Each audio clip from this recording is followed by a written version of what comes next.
Hi and welcome to DBJ 3D Printed Solutions DC Electric Motor Kit. With this kit you can build a simple electric motor. Everything you need's supplied in the kit here. We've got some hook-up wire to create our brushes and connect to a power supply. We've got enamelled copper wire. This creates our copper coils to allow the motor to work. There's a motor body which has already got magnets embedded in it. There's magnets here facing each other, north side here, south side here, so they're facing each other. The motor rotor is this part. This is the part that turns, and that's where you create your copper coil. There's a couple of mounts here. This allows you to mount the rotor into the motor body, and these smaller clips here fit in the ends here in a particular way to allow us to adjust the brushes. I'll get to those when we get to that point. The first thing we need to do to produce our motor is we need a length of copper wire. These are 1 meter lengths. You could use longer lengths. You'll create more coils, you create more force. But I find the 1 meter length is sufficient. Now, we straighten that out as best we can. Just use your fingernail to give that a nice straighten. And then in our motor rotor here, there's a small hole on opposite sides of the rotor. You just go in one of those holes a little bit and then fold it back on itself. And then come across it, across the original one, and you should see a little shoulder here, little curve, and you just travel down there. Once you've done that, we just cross to the opposite side, come up, and now we want to continually wrapping in the one direction. Now you can cross over, but just make sure you continually wrap in the one direction around the motor or the rotor.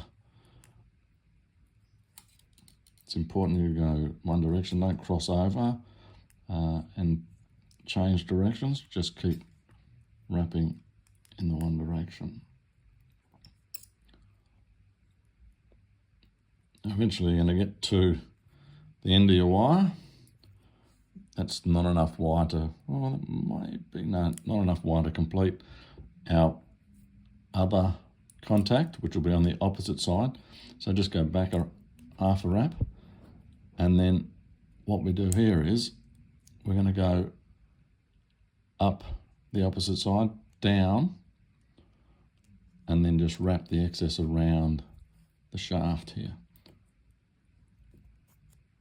So what you'll see, we've created on opposite sides here a double contact. There's a contact here and there's contact here. That's where that's where our brushes are gonna contact the coil. Now, because this wire is enamelled, it's got an enamel coating on the outside, there's no actual contact until we scratch that enamel coating off. So just with a sharp blade or a pair of scissors, you need to scrape away until you see the copper wire underneath. Now they're similar colours, but it's fairly obvious when you get to the copper wire. And you do that on both sides.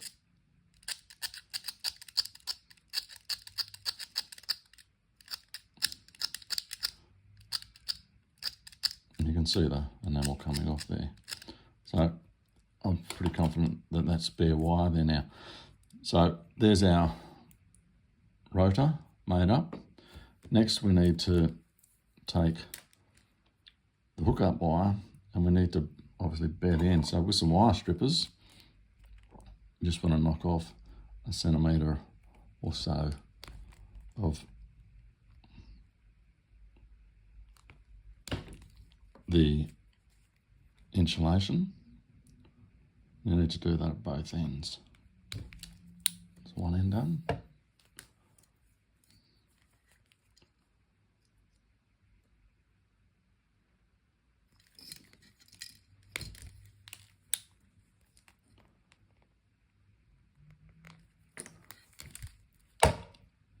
And that's the other end done. So these are going to become our brushes. Okay, so I like to put one of the brushes in. So you'll see on the sides here, this is a deep hole, this is a shallow hole. The deep hole goes in first, and then with one of these clips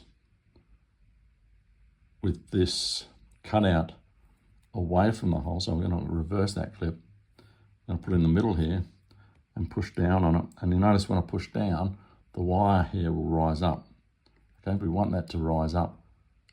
You can see it moving down here. We want that to lift the rotor a little bit. So I'm now going to drop the rotor in to position. And if I push down on it, you can see the rotor moves up just a little bit. So that one's in contact. The next one, our positive wire, we're going to lie on the top.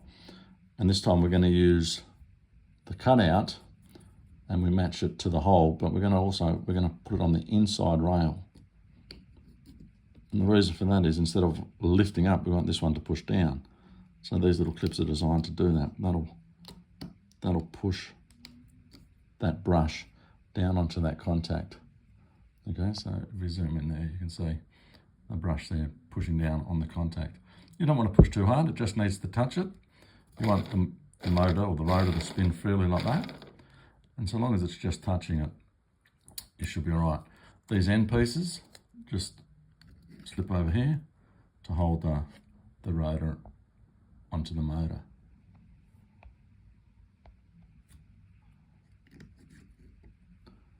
Okay, now we're ready to hook it up to power. I've just got a 12 volt classroom power pack here. I'm going to take my positive wire, connect it to the positive. I'll take the negative and connect it to the negative.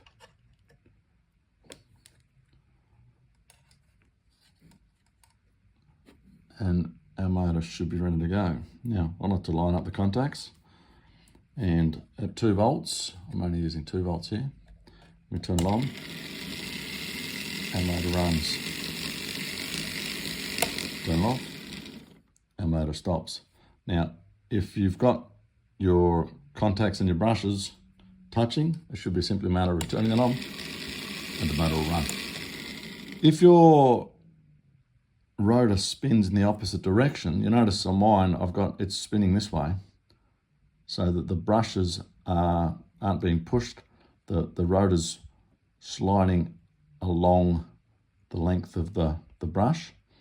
It's not going this way where it might trap some of the wires and bunch it up. So you want it to run that way. If yours is running the opposite way, just simply swap your connections here at the power supply. It'll make your motor run in the other direction. But with the rotor and the brushes lined up, turn it on. If it doesn't go, just give it a little push. It'll go, but usually our motors will run straight off the switch, so long as you're lined up and you've got enough pressure on these. Okay, so sometimes you can play with the pressure on these switches or on these little tabs, and it will change the speed of your motor a little bit. You're just getting better contact. So there you go. That's our DC electric motor kit. Now, you've got more wire, you've got more posts. You can actually create another coil of wire off of this post and this post. So you'll end up with 4 contact points here and another coil through here. You virtually double the output or the power output of your motor if you set up that configuration. Thanks for watching, and I hope you enjoy using our DC electric motor kit.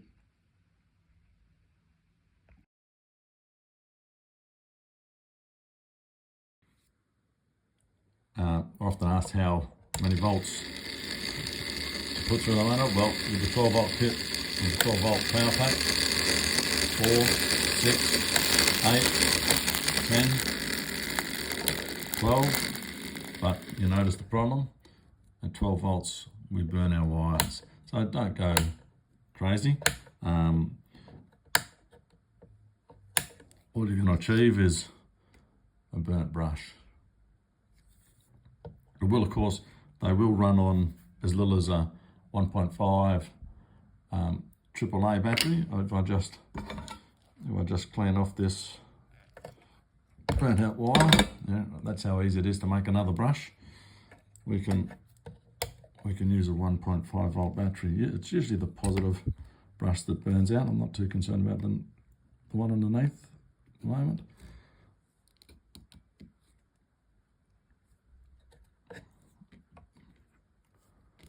And if I take my 1.5 volt battery, I can usually get there she wants to go. There it is. I think just on the 1.5 volt battery. So you don't need to have power packs. Various batteries will do. I've used 9 volt batteries in the past as well. Just be careful. They do get a little hot. Don't run the motor for a long time on anything more than 2 or 4 volts. Otherwise your wires will get hot, your batteries will get hot as well.